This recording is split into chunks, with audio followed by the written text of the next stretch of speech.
মহান স্বাধীনতা দিবসে জাতির শ্রেষ্ঠ সন্তানদের স্মরণ, স্মৃতিসৌধে রাষ্ট্রপতি প্রধান উপদেষ্টা শ্রদ্ধা, বৈষম্যহীন দেশ করার আহ্বান। প্রতিটি ঘোষণা করি যে আমরা বাংলাদেশকে নতুন বাংলাদেশে আরো সুখী সমৃদ্ধশালী দেশ হিসেবে গড়ে তুলব। জনগণকে আস্থায় যদি আনতে হয় তাহলে যে সংস্কারগুলোর দাবি জনগণের থেকে উঠে সেগুলোর ক্ষেত্রে ঐক্যমতে না পৌঁছানোর কোনো সুযোগ নেই। স্মৃতিসৌধে মানুষের ঢল, 24-এর অভ্যুত্থানে 71-এর চেতনা পুনরুজ্জীবিত, মন্তব্য নাহিদের। দ্বিতীয় স্বাধীনতা বলা যথার্থ নয় বললেন মির্জা আব্বাস। 4 দিনের সফরে চীনের হাইনানের প্রধান উপদেষ্টা অংশ নেবেন বোয়াও সম্মেলনে। জিনপিং এর সঙ্গে বৈঠকে 7 চুক্তি সইয়ের সম্ভাবনা। ঈদ উদযাপনে ঢাকা ছাড়ছে মানুষ, রেল, সড়ক ও নৌপথে যাত্রীর চাপ বাড়লেও নেই ভোগান্তি, 2 রুটে কমিউটার ট্রেন চালু। গাজায় হামাসের বিরুদ্ধে নজিরবিহীন বিক্ষোভ, উপত্যকা ছেড়ে যাওয়ার আহ্বান, ইসরায়েলের বিপক্ষে লড়াই না করার দাবি। এবং দেশে ফিরলেন হামজা জামালরা, বিমানবন্দরে ফুলের শুভেচ্ছা। ভারতের সঙ্গে ড্র করল হামজা জামালদের খেলায় সন্তোষ। সংবাদ রাতে দেখছিলেন সংবাদ শিরোনাম, সঙ্গে আছি আমি শারমিন আসি। এবারে থাকছে বিস্তারিত। মহান স্বাধীনতা দিবসে জাতির শ্রেষ্ঠ সন্তানদের প্রতি শ্রদ্ধা জানিয়েছেন রাষ্ট্রপতি মোহাম্মদ শাহাবুদ্দিন ও অন্তর্বর্তী সরকারের প্রধান উপদেষ্টা ডক্টর মোহাম্মদ ইউনূস। 24-এর গণ অভ্যুত্থান, 71-এর স্বাধীনতা রক্ষার লড়াইয়ের অংশ দাবি করে ব্যক্তি ও দলীয় স্বার্থের ঊর্ধ্বে উঠে ঐক্যমত্য আসবে এমন প্রত্যাশা উপদেষ্টা পরিষদ সদস্যদের। জানান, সুষ্ঠু নির্বাচন আয়োজনের পাশাপাশি পতিত স্বৈরাচারের হত্যা, গুম, খুনের বিচারও নিশ্চিত করে যেতে চায় অন্তর্বর্তী সরকার। সাইফুল রিপোর্টের প্রতিবেদন। মহান স্বাধীনতা দিবস উপলক্ষে সূর্যোদয়ের আগেই জাতির শ্রেষ্ঠ সন্তানদের বিনম্র শ্রদ্ধা জানাতে জাতীয় স্মৃতিসৌধে আসেন মুক্তিযোদ্ধা পরিবার, উপদেষ্টা পরিষদের সদস্য, রাজনীতিক, সাংবিধানিক প্রতিষ্ঠানের প্রধান, কূটনীতিক, প্রশাসন সহ বিভিন্ন বাহিনীর ঊর্ধ্বতন কর্মকর্তারা। ভোর 6টার কিছু সময় আগে স্বাধীন বাংলাদেশের জন্য জীবন দেয়া বীর সন্তানদের শ্রদ্ধা জানান রাষ্ট্রপতি মোহাম্মদ শাহাবুদ্দিন। এ সময় সশস্ত্র সালামের সাথে বিউগলের সুর বেজে ওঠে। এরপর জাতির শ্রেষ্ঠ সন্তানদের বিনম্র শ্রদ্ধা জানান অন্তর্বর্তী সরকারের প্রধান উপদেষ্টা ডক্টর মোহাম্মদ ইউনূস। এ সময় কিছুক্ষণ নীরবে দাঁড়িয়ে থাকেন তিনি। পরে শোক বয়ে স্বাক্ষর করেন প্রধান উপদেষ্টা।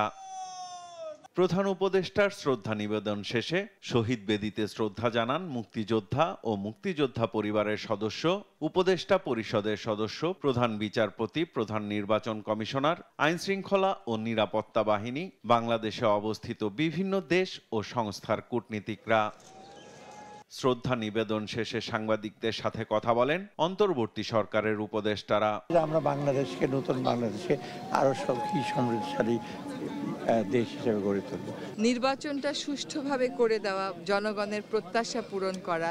আরেকটা বড় বিষয় হচ্ছে, সবসময় আমরা বলি যে এই যে জুলাই অগস্টে যে হত্যাকাণ্ডটা হলো, যে মানুষকে এই বিচারের কিছু কিছু রায় যদি মানুষের সামনে দিতে পারি, তাদের মধ্যে যেন ওই আস্থাটা আসে যে সত্যি এই বর্বরতার একটা বিচার।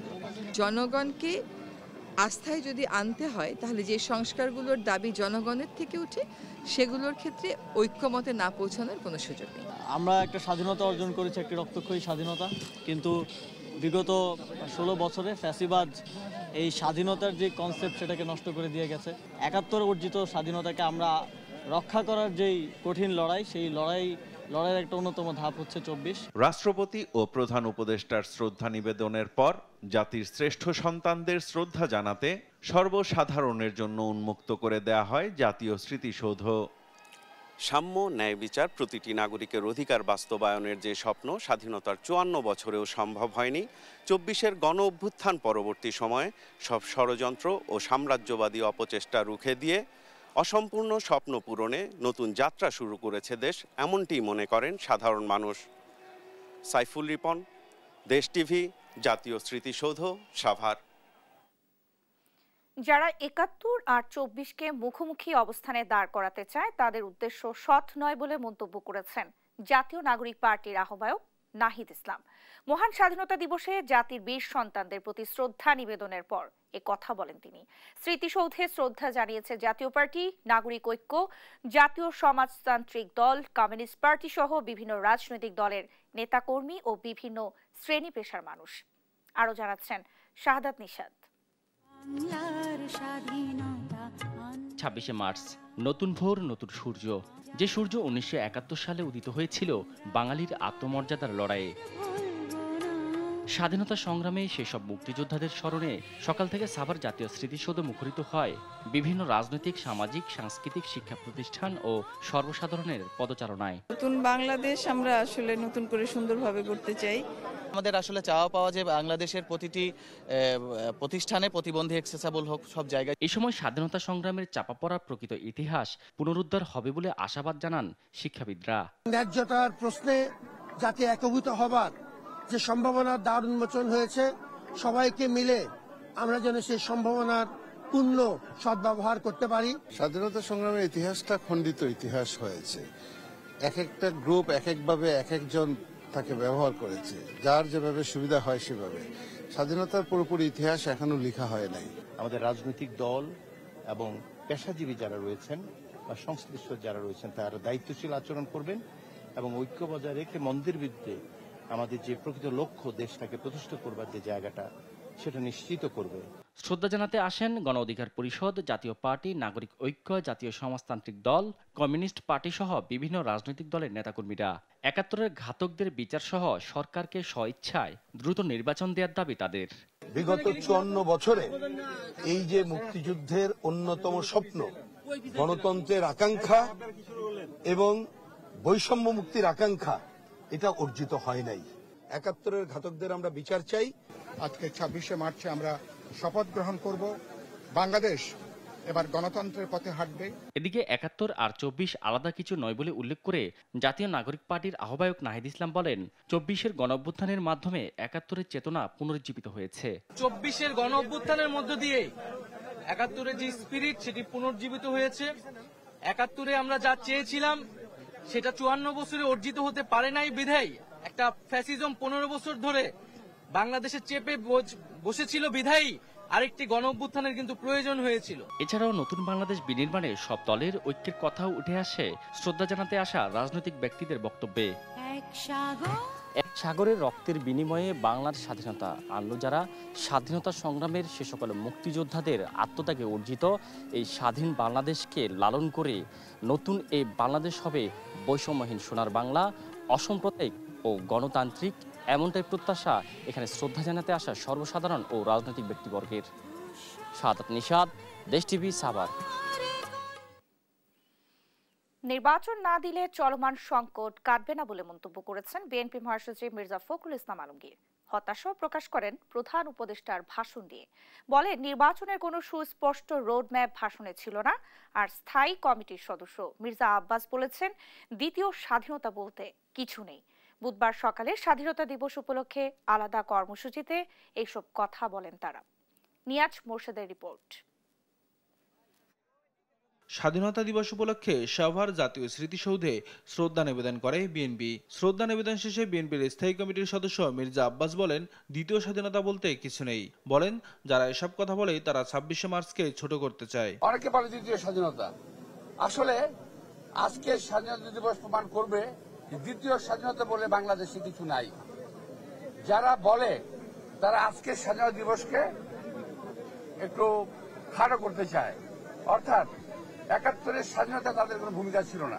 এদিকে প্রয়াত রাষ্ট্রপতি জিয়াউর রহমানের সমাধিতে শ্রদ্ধা নিবেদন শেষে বিএনপি মহাসচিব মির্জা ফখরুল বলেন, নির্বাচন না দিলে চলমান সংকট কাটবে না।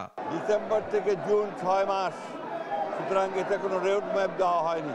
আমরা বারবার বলে আসছি যে স্পষ্ট রোড ম্যাপ এবং দ্রুত নির্বাচন, তা না হলে যে সংকটগুলো সৃষ্টি হচ্ছে এই সংকটগুলো কাটবে না। এছাড়া মঙ্গলবার রাতে প্রধান উপদেষ্টার ভাষণ নিয়ে হতাশা প্রকাশ করেন মির্জা ফখরুল। বলেন, নির্বাচনের কোনো সুস্পষ্ট রোডম্যাপ নেই এতে। আমিও তো হতাশ হয়েছি গতকাল প্রধান উপদেষ্টা যে বক্তব্য রেখেছেন সেই বক্তব্যে তিনি সেই রোডম্যাপের কথা বলেননি। আওয়ামী লীগ যেভাবে ইতিহাস বিকৃত করেছে সেভাবে যেন আর ইতিহাস বিকৃত না করে সেদিকে সজাগ থাকার আহ্বান জানান বিএনপি মহাসচিব। নিয়াজ মোর্শেদ, দেশ টিভি, ঢাকা। গণহত্যার বিচার না হওয়া পর্যন্ত কোনো নির্বাচন নয় বলে মন্তব্য করেছেন জামায়াতে ইসলামীর সেক্রেটারি জেনারেল মিয়া গোলাম পরওয়ার। বুধবার সকালে মহান স্বাধীনতা ও জাতীয় দিবসের আলোচনায় তিনি মন্তব্য করেন। বলেন, সুষ্ঠু নিরপেক্ষ নির্বাচনের জন্য যে সংস্কার প্রয়োজন তা বাস্তবায়ন না হওয়া পর্যন্ত অন্তর্বর্তী সরকারের পাশে থাকবে জামায়াতে ইসলামী। এছাড়া আওয়ামী লীগের মানবতা বিরোধী অপরাধের বিচারের দাবিও জানান তিনি। নির্বাচন যদি আবার সেই 14, 18, 24-এর মতো হয় তো আমার এই সময় দিয়ে তো কোনো লাভ নাই। ফলে time is not important, important হচ্ছে ইলেকশনটা নিরপেক্ষ হবে কিনা। তার আগে এই মানবতা বিরোধী অপরাধ যারা করেছে, হাজার হাজার লোককে যারা খুন করেছে, মৃত লাশ আগুনে পুড়িয়ে যারা ছাই করেছে, হেলিকপ্টার থেকে শিশুকে যারা হত্যা করেছে, এই ইতিহাসের বর্বরতম খুনিদেরকে ট্রাইব্যুনালে যে মামলা হয়েছে, বিচার শুরু হয়েছে, এই বিচার দৃশ্যমান হওয়া চাই। নানা কর্মসূচির মধ্য দিয়ে যথাযথ মর্যাদায় দেশ জুড়ে মহান স্বাধীনতা ও জাতীয় দিবস উদযাপন চলছে। অনুষ্ঠানে অংশ নেয় বিভিন্ন রাজনৈতিক দল সহ সব শ্রেণী পেশার মানুষ। সহকর্মীদের পাঠানো তথ্য ছবিতে টুম্পা আফরোজের রিপোর্ট। সূর্যোদয়ের সাথে সাথে সারা দেশে মুক্তিযুদ্ধ স্মৃতিস্তম্ভগুলোতে ৩১ বার তোপধ্বনির মধ্য দিয়ে মহান স্বাধীনতা দিবসের কর্মসূচি শুরু হয়।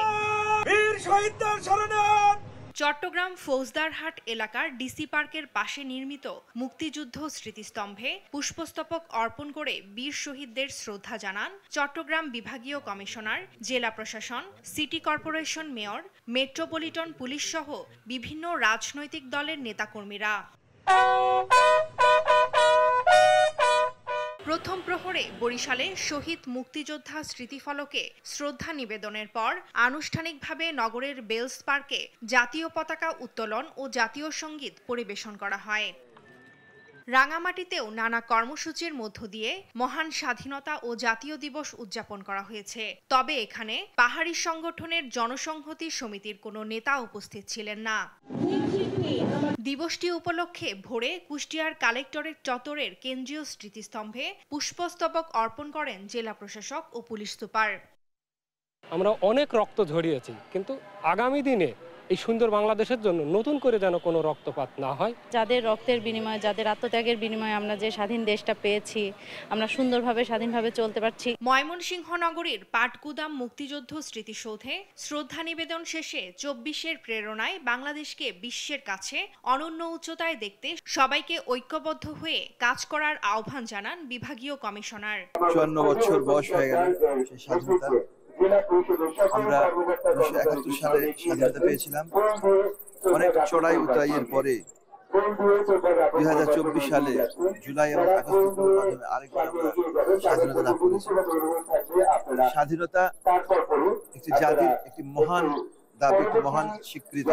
এদিকে যথাযোগ্য মর্যাদায় রাজশাহীতে মুক্তিযুদ্ধ স্মৃতি স্টেডিয়ামে কুচকাওয়াজ অনুষ্ঠিত হয়েছে। এ সময় নানা শ্রেণী পেশার মানুষ সেখানে উপস্থিত ছিলেন। 1971 সালের পর 24-এর গণ অভ্যুত্থানের মধ্য দিয়ে বৈষম্যহীন গণতান্ত্রিক নতুন বাংলাদেশ গড়ে উঠবে এমন প্রত্যাশা সবার। টুম্পা আফরোজ, নিউজ ডেস্ক, দেশ টিভি। 4 দিনের সফরে চীনে পৌঁছেছেন প্রধান উপদেষ্টা ডক্টর মোহাম্মদ ইউনূস। স্থানীয় সময় বিকেল 4:15টার দিকে তাকে বহনকারী বিমানটি দেশটির হাইনান বিমানবন্দরে অবতরণ করে। সেখানে তাকে স্বাগত জানান দেশটিতে নিযুক্ত বাংলাদেশের রাষ্ট্রদূত নাজমুল ইসলাম এবং হাইনান প্রদেশের ভাইস গভর্নর কিয়ন গাইবো। 2025 সালের দ্য বোডো ফোরাম ফর এশিয়ার বার্ষিক সম্মেলনে অংশ নেবেন প্রধান উপদেষ্টা। এর আগে বুধবার দুপুর 1টার দিকে চায়না সাউদার্ন এয়ারলাইন্সের বিশেষ ফ্লাইটে হজরত শাহজালাল আন্তর্জাতিক বিমানবন্দর ত্যাগ করেন প্রধান উপদেষ্টা। সফরের তৃতীয় দিন বেইজিংয়ে প্রেসিডেন্ট শি জিনপিং এর সঙ্গে বৈঠকের কথা রয়েছে মোহাম্মদ ইউনূসের। সফরে চীনের সঙ্গে 7 চুক্তি ও সমঝোতা স্মারক সই হওয়ার সম্ভাবনার কথা জানিয়েছে পররাষ্ট্র মন্ত্রণালয়। বৈষম্যের বিরুদ্ধে লড়াই থেকে 71-এর সূচনা হয়েছিল। 24-এর যোদ্ধারা জীবন দিয়ে 71-এর ধারাবাহিকতা বজায় রেখেছে এমন মন্তব্য করেছেন জাতীয় নাগরিক পার্টির সদস্য সচিব আক্তার হোসেন। বুধবার বিকেলে রাজধানী স্কটনে গণ ইফতার কর্মসূচিতে এই কথা বলেন তিনি। আক্তার বলেন, 24-এর গণ অভ্যুত্থান না হলে 71 চিরতরে হারিয়ে যেত।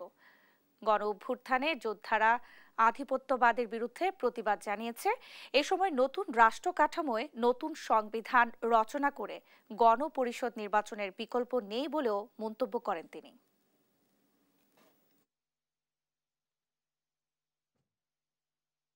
এই ভূখণ্ডের মানুষের যত সংগ্রামের ইতিহাস আছে, এই সংগ্রামের ইতিহাসগুলোকে পরস্পর বিরোধী হিসেবে দাঁড় করাবার কোনো সুযোগ নেই, বরং ৭১-এর স্বাধীনতার যে ধারাবাহিকতা, ২৪-এর অভ্যুত্থান সংগঠিত না হলে সেটাকে রক্ষা করা সম্ভবপর ছিল না। যদি ২৪-এর অভ্যুত্থান না ঘটতো তাহলে আমরা ৭১-এর যে বাংলাদেশ পেতে চেয়েছিলাম সেই বাংলাদেশকে আমরা চিরতরে হারিয়ে ফেলতাম। ঈদযাত্রার তৃতীয় দিনে রাজধানীর কমলাপুরে রেল যাত্রীদের ভিড় ছিল চোখে পড়ার মতো। সায়দাবাদ বাস টার্মিনাল সকালে যাত্রী সমাগম থাকলেও দুপুরের পর কমতে থাকে চাপ। এদিকে ঢাকা নরসিংদী রুটে পরীক্ষামূলকভাবে চালু করা হয়েছে কমিউটার ট্রেন। সকালে নতুন ট্রেন উদ্বোধন করে রেল উপদেষ্টা ফজলুল কবির খান বলেছেন, দুর্নীতি আর বিনা টিকিটে যাত্রী ভ্রমণের কারণে রেল বিভাগ লোকসানি প্রতিষ্ঠানে পরিণত হয়েছে। AHML এর রিপোর্ট। ঈদযাত্রার তৃতীয় দিনেও বাস ট্রেনে সহজে স্বাচ্ছন্দ্যে ঢাকা ছাড়ছেন মানুষ।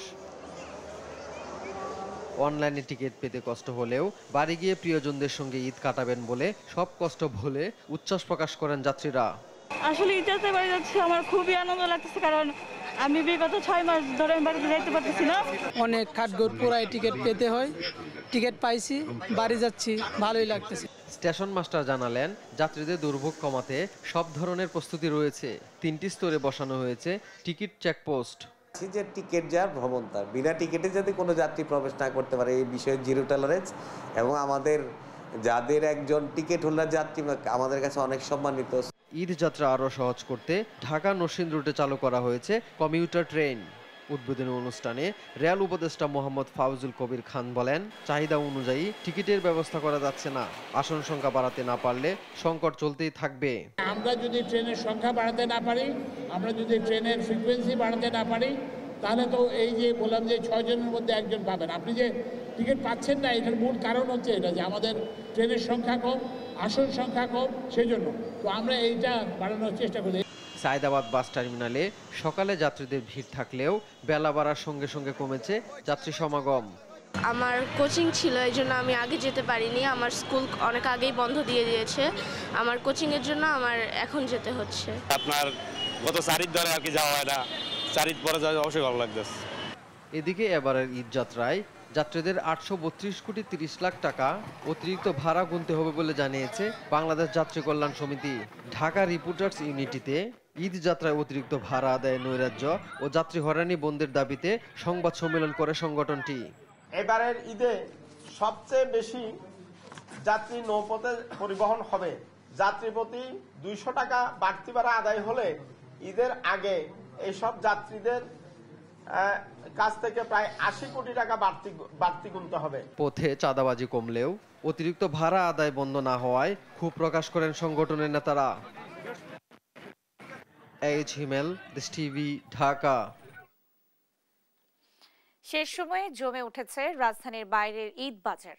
সমুদ্রনগরী কক্সবাজারের শপিং মল ও বিপণী বিতানে বেড়েছে ক্রেতা সমাগম।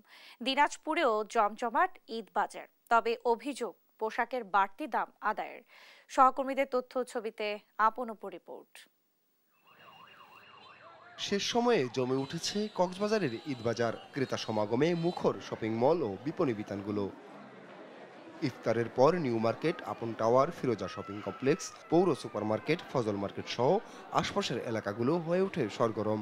জমে উঠে কেনাবেচা। পাকিস্তানি ড্রেস দিছি, এখন মেয়ের জন্য দেখতেছি। আমার আজকে এবারে প্ল্যান আছে হচ্ছে টপস কালেকশন নেওয়ার। ঈদের দিনে মেকআপ কিনছি, চুটি কিনছি, কাপড় কিনছি। রিজনেবল প্রাইসে আছে ওদের কাজ। এই গত বছর এসে আমার মনে হচ্ছে এই বছর অনেক ভালো মানের পাঞ্জাবি। ঈদের জন্য আমার ভাইয়ের জন্য চাম্মাজান থেকে পাঞ্জাবি নিছি। ক্রেতা চাহিদা অনুযায়ী বিক্রেতারাও সাজিয়েছেন পসরা।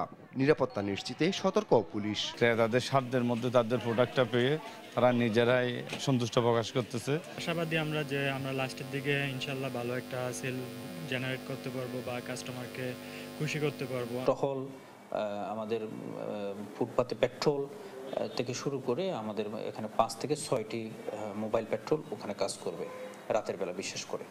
দিনাজপুরেও শপিং মল ও বিপণী বিতানে বেড়েছে ক্রেতা সমাগম। গভীর রাত পর্যন্ত চলে বেচাকেনা। আশানুরূপ বিক্রিতে খুশি ব্যবসায়ীরা, তবে পোশাকের বাড়তি দাম রাখার অভিযোগ ক্রেতাদের। গত বছর তুলনায় অনেক বেচাকেনা বেশি। কাস্টমার খুব উপচে পড়া ভিড়, সকাল থেকেই মোটামুটি রাত 12টা পর্যন্ত কাস্টমার থাকে। পেটের জন্য একটু ওই যে ছাড়ারা না খারারা এগুলো একটা দিলাম। আমার যেটা আমি নিতে চেয়েছিলাম সেটা পেয়েছি আমার পছন্দ মতো। 1100 টাকা একটা চাচ্ছে বাচ্চার ফ্রকের দাম, সেটা দেখেন চাইতে 700 এর মধ্যে হয়ে যাচ্ছে। বর্তমান বাজারে আমাদের মতো মানুষ কাপড় কিনতে যায় তো হিমশিম খাচ্ছি। অনেকেই সাধ্যের মধ্যে কেনাকাটা করছেন ফুটপাত থেকেও। আপন অপু, নিউজ ডেস্ক, দেশ টিভি।